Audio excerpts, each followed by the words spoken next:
Good morning class. आज हम BSc first year की सेकेंड सेम का यूनिट 2 गैसियस स्टेट का सेकेंड पार्ट पढ़ाने जा रहे हैं। इसके पहले हमने बायल्स लॉ, चार्ल्स लॉ और एम्पटन लॉ पढ़ा था। ठीक है, बायल्स लॉ में हमने जो रिलेशन देखा था वो किस में था? बायल्स लॉ में जो हमने रिलेशन देखा था वो किस में था? प्रेशर और वॉल्यूम के बीच में। चार्ल्स लॉ में हमने क्या देखा था? जो रिलेशन देखा था वो किस में देखा था? वॉल्यूम और टेम्परेचर के बीच में। प्रेशर को उसमें वहाँ कांस्टेंट रखा था। और एम्पटन लॉ में जो हमने रिलेशन देखा था वो प्रेशर और टेम्परेचर के बीच में रखा था। यहाँ पे हमने वॉल्यूम को कांस्टेंट रखा था। अब हम पढ़ेंगे अवोगाड्रो लॉ। ये सभी क्या है? गैस लॉज हैं। अवोगाड्रो में रिलेशन किसके बीच है? वॉल्यूम और नंबर ऑफ मोल्स के बीच में। तो कांस्टेंट कौन कौन से वेरिएबल रखे गए? टेम्परेचर और pressure. According to this law, at constant temperature and pressure, volume of any gas is directly proportional to the amount of gas या फिर नंबर ऑफ मोल्स। मतलब कांस्टेंट टेम्परेचर और प्रेशर पे किसी भी वॉल्यूम का किसी भी गैस का जो वॉल्यूम है वो किसके प्रोपोर्शनल होगा? डायरेक्टली नंबर ऑफ मोल्स के। ठीक है, इफ़ टेम्परेचर एंड प्रेशर क्या हो जाएगा हमारा? प्रेशर और टेम्परेचर हमारा क्या हो? कांस्टेंट। मान लो हमारे पास दो गैस है ए और बी, तो गैस ए का जो वॉल्यूम है वो वी ए है और number of mole V N A है। ऐसे ही गैस बी का वॉल्यूम वी बी है और number of moles V V है। तो अकॉर्डिंग टू अवोगाड्रोस लॉ क्या हो जाएगा? वॉल्यूम प्रोपोर्शनल टू किसके? Number of moles. तो V A is proportional to N A. ये प्रोपोर्शनल का साइन हटाएंगे तो एक कांस्टेंट यहाँ लगाएंगे, तो V A is equal to K N A. ये हमारा इक्वेशन नंबर 1 बना। ऐसे ही हम वी बी के लिए बनाएंगे के एन बी। ये हमारा इक्वेशन नंबर 2 बना। अब हम क्या करेंगे? V A is equal to V B. ठीक है, क्योंकि ये एक दूसरे के क्या है? इक्वल है। तो हम यहाँ से क्या कर सकते हैं? इसकी वी ए की वैल्यू पुट करेंगे, वी बी की वैल्यू पुट करेंगे। तो वी ए की वैल्यू क्या है? के एन ए, और यहाँ पे क्या है? के एन बी। तो यहाँ से के क्या हो जाएगा? कैंसिल। तो हमारा क्या निकल के आएगा? N A is equal to N B. तो हम क्या बोल सकते हैं? At constant temperature and pressure, same volume of two gases contain same number of moles. ठीक है, तो हम और अगर हमें किसी भी गैस का मोल्स निकालना है तो किसके लिए फॉर्मूला क्या होता है? Given weight upon molecular weight. तो यहाँ पे आपको अवोगाड्रोस लॉ समझ में आया। अवोगाड्रो लॉ के अकॉर्डिंग जो वॉल्यूम होता है वो नंबर ऑफ मोल्स के प्रोपोर्शनल होता है। ठीक है, वॉल्यूम बढ़ाएंगे तो नंबर ऑफ मोल्स बढ़ेंगे, वॉल्यूम घटाएंगे तो नंबर ऑफ मोल्स घटेंगे। कांस्टेंट क्या रखा गया इसमें? Temperature and pressure. अब हम गैस का सबसे लास्ट 5वां नंबर का लॉ पढ़ेंगे, जिसको बोला गया ग्राम्स डिफ्यूज़न लॉ। डिफ्यूज़न का क्या मतलब होता है? जब दो गैसेस को पास पास रखा जाता है तो दोनों गैस एक दूसरे में क्या हो जाती है? मिक्स हो जाती है। उस प्रोसेस को बोलते हैं डिफ्यूज़न। ठीक है, सपोज़ हमने बल्ब ए लिया और बल्ब बी लिया। बल्ब ए में हमने ए गैस भरी है और बल्ब बी में हमने बी गैस भरी है। और यहाँ हमने इस बल्ब ए को और बल्ब बी को एक पाइप से कनेक्ट कर दिया है। कुछ टाइम बाद ए की गैस बी में और बी की गैस ए में जाएगी, और एक टाइम ऐसा आएगा जब ये दोनों गैस ना तो ये पूरी तरह से ए रह जाएगी ना ये पूरी तरह से बी रह जाएगी। मतलब इस बल्ब में भी जो रेशियो आएगा वो ए प्लस बी का आएगा और इस बल्ब में भी जो रेशियो आएगा ए प्लस बी का आएगा। तो यहाँ पे गैस आपस में मिक्स हो गई हैं, डिफ्यूज़ हो गई हैं। ठीक है, तो ये जो डिफ्यूज़न रेट है वो किस पे डिपेंड करता है? Density of gas. गैस की डेंसिटी क्या है? तो यहाँ पे लिखा गया है diffusion rate depend on density of gas. According to Graham's diffusion law, the diffusion rate of gases is inversely proportional to square root of density. मतलब किसी भी गैस का जो रेट होता है वो प्रोपोर्शनल होता है, इन्वर्सली प्रोपोर्शनल होता है किसके? Square root of density. मतलब हम यहाँ से क्या लिख सकते हैं, rate inversely proportional to square root of density of gas. ठीक है, अब सपोज ए गैस है और बी गैस है। ठीक है, तो ए गैस का जो रेट है वो R1 है, डेंसिटी D1 है। ऐसे ही बी गैस का रेट R2 है और डेंसिटी D2 है। तो हम यहाँ से क्या लिख सकते हैं, जो रेट है वो इन्वर्सली प्रोपोर्शनल है किसके, रूट स्क्वायर डेंसिटी के। तो हम यहाँ पे लिख सकते हैं अंडर रूट D1। यहाँ पे भी हम क्या लिख सकते हैं, अंडर रूट D2।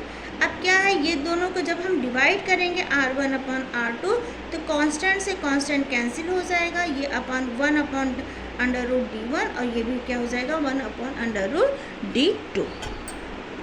इसको हम और सॉल्व करेंगे तो 1 अपॉन अंडर रूट D1 और 1 divided by 1 upon under root D2। इसको जब हम और सॉल्व करेंगे तो ये जो D2 है ये ऊपर चला जाएगा, तो क्या हो जाएगा, यहाँ से निकल के आएगा जो डिफ्यूज़न रेट है R1 upon R2 is equal to क्या हो जाएगा, under root D2 upon D1। तो ये था ग्राम्स डिफ्यूज़न लॉ। यहाँ तक हमने गैस के 5 लॉज कंप्लीट कर दिए, बायल्स लॉ, चार्ल्स लॉ, उसके बाद हमारा एम्पटन लॉ था जिसको हम PT लॉ बोलते हैं, प्रेशर टेम्परेचर लॉ, और फिर हमने ग्राम्स डिफ्यूज़न लॉज पढ़े। ठीक, अब ये जो हमने सारे लॉज पढ़े हैं, इन्हीं लॉज को फॉलो करता है कौन, हमारा आइडियल गैस। ठीक है, तो इन लॉज का यूज़ करके हम आइडियल गैस का इक्वेशन निकालेंगे। बायल्स लॉ के अकॉर्डिंग जो वॉल्यूम होता है वो इन्वर्सली प्रोपोर्शनल होता है टेम्परेचर के, ये हमारा इक्वेशन नंबर 1 बना। चार्ल्स लॉ के अकॉर्डिंग जो हमारा वॉल्यूम होता है वो प्रोपोर्शनल होता है टेम्परेचर के, हमारा गैस नंबर लॉ नंबर 2 बना। आवागाड्रो लॉ के अकॉर्डिंग जो वॉल्यूम होता है ये प्रोपोर्शनल होता है नंबर ऑफ मोल्स के, ये हमारी इक्वेशन नंबर 3 बनी। अब इन तीनों इक्वेशन से हम क्या निकाल सकते हैं, वॉल्यूम किसके किसके प्रोपोर्शनल है, मोल के और टेम्परेचर के, तो मोल और टेम्परेचर के, और इन्वर्सली प्रोपोर्शनल किसके है, प्रेशर के। ठीक है, तुम यहाँ से क्या लिख सकते हैं, volume proportional to moles and temperature and inversely proportional to pressure. ठीक है, ये प्रोपोर्शनल का साइन हटाएंगे, यहाँ पे हम लगाएंगे गैस कांस्टेंट R। ठीक है, तो जब हम R लगाएंगे तो ये क्या बन जाएगा, V is equal to RNT upon P। अब इस P को जब हम इधर ले जाएंगे तो जो हमारी नई इक्वेशन बन के आएगी वो हो जाएगी PV is equal to nRT। फी आपको पता है pressure, volume, number of moles, temperature, और ये जो R था ये हमारा क्या था, गैस कांस्टेंट। तो इन तीनों लॉज को यूज़ करके हम आइडियल गैस इक्वेशन आराम से निकाल सकते हैं। इसको हम बोलते हैं ideal gas equation. Ideal gas निकालने के बाद ये जो हमारा R आ रहा है जिसको हम बोलते हैं गैस कांस्टेंट, इसका नेचर कैसा होता है, इस नेचर को हम स्टडी करते हैं। देखो आइडियल गैस इक्वेशन क्या था, PV is equal to nRT। ठीक है, अब हमें R का नेचर निकालना है गैस कांस्टेंट को, तो R को हम इधर लिए जाएंगे तो PV हमारा नीचे चला जाएगा। तो यहाँ से हम क्या लिख सकते हैं, PV is equal to NT लिख सकते हैं। इसको अगर हम R को निकालेंगे तो PV इज इक्वल टू क्या हो जाएगा, NT। अब बेटा जो प्रेशर होता है वो क्या होता है हमारा, फोर्स अपॉन एरिया। जब हम प्रेशर लगाते हैं तो कितने फोर्स से लगाते हैं और एरिया में क्या चेंज आता है, तो प्रेशर क्या हो जाएगा हमारा, प्रेशर का फॉर्मूला होता है फोर्स अपॉन एरिया। तो यहाँ पे ये जो प्रेशर है इसकी जगह हम क्या लिख सकते हैं, force upon area into volume upon moles into temperature. ठीक है, अब देखो एरिया जो होता है उसको हम स्क्वायर में देखते हैं, लेंथ स्क्वायर को हम एरिया बोलते हैं और लेंथ क्यूब को हम वॉल्यूम बोलते हैं। क्लियर, तो यहाँ पे फोर्स इंटू ये एरिया नीचे है ना, तुम इसको नीचे ले जा सकते हैं, तो क्या लिखेंगे, लेंथ स्क्वायर इंटू ये जो वॉल्यूम था इसको लेंथ क्यूब लिख दिया, टेम्परेचर एज इट इज़ है और मोल्स एज इट इज़ है। ठीक है, अब इस लेंथ स्क्वायर को जब हम ऊपर ले जाएंगे तो क्या हो जाएगा, फोर्स इंटू लेंथ क्यूब, तो ऊपर था ये जो लेंथ स्क्वायर है ये भी ऊपर गया, ये यहाँ पे प्लस में था ऊपर जाएगा तो माइनस में हो जाएगा। ठीक है, दोनों का बेस सेम है। क्लियर है, तो जब बेस सेम होता है तो पावर क्या हो जाती है, ऐड हो जाती हैं। नीचे टेम्परेचर है और मोल्स है। फोर्स इंटू लेंथ, हमने क्या बोला, बेस सेम है तो पावर को हमने क्या कर दिया, ऐड कर दिया। 3 आप यहाँ प्लस लगा लो और ये ब्रैकेट में माइनस लगा लो, तो इसको जब हम ऐड करेंगे तो क्या आ जाएगा 1। तो हम यहाँ से क्या लिख सकते हैं, force into length upon mole पर टेम्परेचर। ठीक है, अब फोर्स इनटू लेंथ को हम लेंथ को क्या बोल सकते हैं, डिस्प्लेसमेंट, मतलब फोर्स लगाने पे कितना आगे या पीछे बढ़ा वो हमारा लेंथ है, इसको हम डिस्प्लेसमेंट भी बोल सकते हैं। तो फोर्स इनटू डिस्प्लेसमेंट को हम क्या बोलते हैं, वर्क, कितना वर्क किया गया है। तो हम इसकी जगह पे क्या लिख सकते हैं, work upon mole into temperature. अब work and energy are similar, work और एनर्जी क्या होते हैं, सिमिलर होते हैं। तो हम यहाँ पे R इक्वल टू वर्क की जगह क्या लिख सकते हैं, एनर्जी अपॉन मोल्स नीचे था ही, टेम्परेचर नीचे था ही। अब जो एनर्जी होती है उसको हम CGS के फॉर्म में किस में देखते हैं, कैलोरी में, जबकि SI के फॉर्म में हम उसको जूल के उसमें बिहाफ में देखते हैं। ठीक है बेटा, तो यहाँ से अगर हम CGS के फॉर्म में इसका वो निकालें, यूनिट निकालें, तो क्या हो जाएगा, कैलोरी, मोल ऊपर जाएगा, पर मोल पर केल्विन। ठीक है, टेम्परेचर को केल्विन में निकालते हैं हम। ऐसे ही अगर SI में निकालें तो SI में जूल होगा, तो जूल पर मोल पर केल्विन हो जाएगा।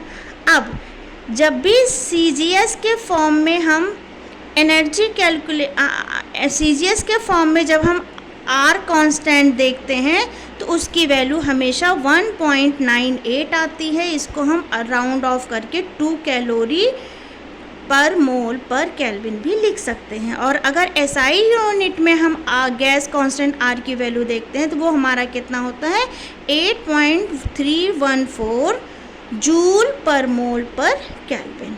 क्लियर, ये तो हमने आपको बता दिया जो गैस कांस्टेंट था उसको वो जो उसका नेचर क्या होता है। उसका नेचर, गैस कांस्टेंट को हम 2 तरह से देखते हैं, CGS के फॉर्म में भी और SI के फॉर्म में भी। अभी तक हमने क्या पढ़ा, हमने गैसेस लॉ पढ़े, गैसेस लॉ के बिहाफ पे हमने आइडियल गैस इक्वेशन निकाली। आइडियल गैस इक्वेशन निकालने के बाद उसका में जो गैस कांस्टेंट R था उसका नेचर हमने स्टडी किया। अब ये जो आइडियल गैस है या फिर जो गैसेस लॉ है, इन्होंने बता तो दिया था कि जो प्रेशर होता है, जो वॉल्यूम होता है वो प्रेशर के इन्वर्सली प्रोपोर्शनल होता है, वॉल्यूम टेम्परेचर के प्रोपोर्शनल होता है, या वॉल्यूम जो वो प्रेशर जो होता है वो टेम्परेचर के प्रोपोर्शनल होता है। लेकिन क्यों होता है, ऐसा क्या रीज़न है जिसकी वजह से ये एक दूसरे से रिलेशन में आ रहा है कि टेम्परेचर बढ़ाने पे प्रेशर घट रहा है, या प्रेशर बढ़ाने पे टेम्परेचर घट रहा है, या वॉल्यूम प्रेशर बढ़ाने पे वॉल्यूम घट रहा है कि प्रेशर घटाने पे वॉल्यूम बढ़ रहा है। तो ये क्यों हो रहा है, इसका क्या रीज़न है, ये गैस लॉ हमको नहीं समझा पाए। इन्होंने सिर्फ बताया था कि ऐसा करने पे ये चीज़ हो रहा है, इन दोनों के बीच ये रिलेशन है। तो इसको डिफ़ाइन करने के लिए काइनेटिक गैस थ्योरी दी गई। ठीक है, तो काइनेटिक गैस थ्योरी में ये बताया गया कि ऐसा क्यों होता है कि जब हम प्रेशर को इंक्रीज़ करते हैं तो वॉल्यूम घटता है, या वॉल्यूम को इंक्रीज़ करते हैं तो प्रेशर हमारा घटता है। ठीक है, तो ये इसका एक्सप्लेनेशन काइनेटिक गैस थ्योरी में दी गई। तो काइनेटिक गैस थ्योरी के कुछ पोस्टुलेट थे जिनको हम 1 बाय 1 पढ़ते हैं। यहाँ पे है postulate of kinetic gas theory. पहला क्या था कि जब कोई गैस किसी कंटेनर में, जैसे गैस है, गैस के मॉलिक्यूल्स बहुत दूर दूर होते हैं, और जब हम इसको कंटेनर में रखते हैं तो उस पर उन्होंने एक थ्योरी दी थी कि all gases are formed by the micro particles. जितने भी गैसेस होते हैं वो छोटे छोटे माइक्रो पार्टिकल से मिलकर बने होते हैं। These micro particles is called molecules of gases. ठीक है, ये तो आपका क्लियर है। सेकेंड पॉइंट में बताया गया वॉल्यूम ऑफ द मॉलिक्यूल या micro particle is very small.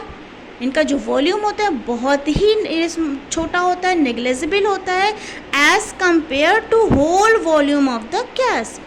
इतना कम इनका वॉल्यूम होता है। ठीक है, तो मॉलिक्यूल मूव फ्रीली और इसी वजह से इनमें कोई भी अट्रैक्शन नहीं होता है। थर्ड पोस्टुलेट में इन्होंने बताया molecule of gas is assume as a solid spherical ball. जो गैसेस मॉलिक्यूल्स लिए गए हैं उनको सॉलिड स्पेरिकल बॉल्स एज्यूम किया गया है, और ये थोड़ा रिजिड नेचर के हैं। क्लियर। फोर्थ पोस्टुलेट इनका क्या था, molecules move in a straight line, वो स्ट्रेट लाइन में मूव करते हैं when collision with other molecules और container wall does not change velocity but change direction. ठीक है, जब ये मॉलिक्यूल्स होते हैं ये कंटेनर में जब रखे जाते हैं तो स्ट्रेट लाइन में मूव करते हैं और ये वॉल से टकराकर वापस आते हैं, तो इनकी वेलोसिटी में कोई चेंज नहीं आता, बस इनमें जो चेंज आता है ये इनके डायरेक्शन में चेंज आता है। ठीक है, और ये जो आपस में कोलिजन हो रहा है, इनके वेलोसिटी में कोई चेंज नहीं आ रहा है, उसका रीज़न ये होता है कि इनमें ग्रेविटी फोर्स का कोई भी अफेक्ट नहीं पड़ता। इन्होंने बोला जो काइनेटिक एनर्जी होती है वो टेम्परेचर के प्रोपोर्शनल होती है। तो ये कुछ पोस्टुलेट थे काइनेटिक गैस थ्योरी के। आई होप आपको समझ में आया होगा। Thank you.